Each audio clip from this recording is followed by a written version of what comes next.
হাজার মাইল দূরে স্টেডিয়ামে খেলা চলে আর উত্তেজনার পারদ ছড়ায় বাংলাদেশে। সংঘাতে প্রাণ হারায় সমর্থকদের। বিশ্বকাপ ফুটবল ঘিরে অন্ধ সমর্থন আর অতি উন্মাদনায় এরই মধ্যে মারা গেছেন বেশ কয়েকজন। বিশেষজ্ঞরা বলছেন সামাজিক মূল্যবোধ ও সহনশীলতার অভাব এমন আচরণের জন্য দায়ী। এজন্য কাউন্সেলিংয়ের পরামর্শ তাদের। সাদবিন শফিকের রিপোর্ট। আমার মেয়ে দুটো দিতে বললো, ভাই আমি কি করবো, ভাই আমার মেয়ে কারে বাবা করে ডাকবো। কুমিল্লার এই নারীর ধারণাতেও ছিল না হাজার মাইল দূরের খেলার রেশে প্রাণ হারাতে হবে তার স্বামীকে। গেল মঙ্গলবার রাতে আর্জেন্টিনা মিশরের হাই ভোল্টেজ ম্যাচের পর হামলায় প্রাণ যায় শরীফুল ইসলামের। বিশ্বকাপ ফুটবলে নিজের দেশের দূরতম অংশগ্রহণ না থাকলেও উন্মাদনা আর আবেগে কয়েক কাঠি সরেস বাংলাদেশের সমর্থকরা। ব্রাজিল আর্জেন্টিনা সমর্থকদের নানা ঘটনা প্রবাহে গত কয়েকদিনে নিহত হয়েছেন অন্তত 10 জন। এমনকি ব্রাজিলের হার মেনে নিতে না পেরে সোমবার কুষ্টিয়াতে আত্মহত্যা করেছেন এক সমর্থক। টিএসসিতে গতদিন ব্রাজিলের পতাকা ছেড়া হয়েছে। একজন আর্জেন্টিনা সাপোর্টার হিসেবে এটা আমি একেবারেই সমর্থন করি না।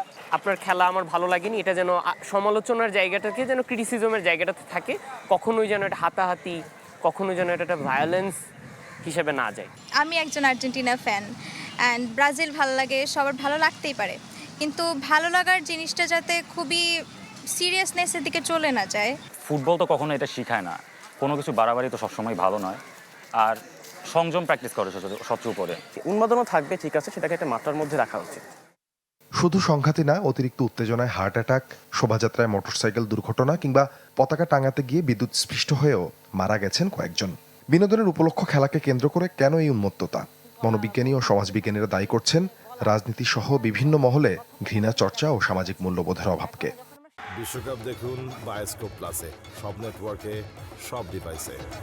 বর্তমান সময় আমরা যেভাবে বেড়ে উঠছি, সে বেড়ে ওঠাটার পেছনেই আসলে এই আচরণগুলো লুকিয়ে আছে।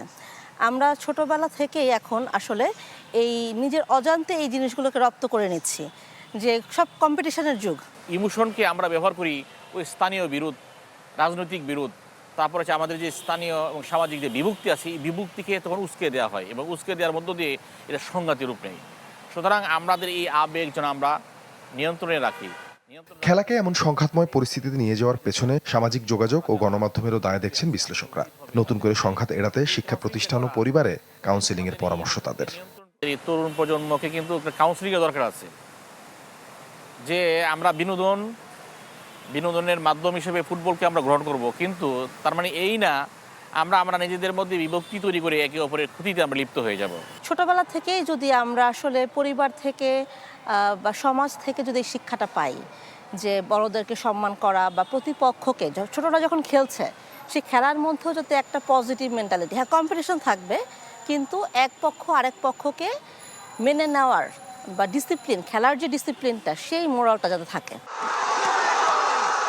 খেলা নিয়ে অতিমাত্রায় বিতর্ক এড়িয়ে সহনশীলতা চর্চার তাগিদ সমাজবিজ্ঞানীদের। সাদবিন শফিক, চ্যানেল 24, ঢাকা।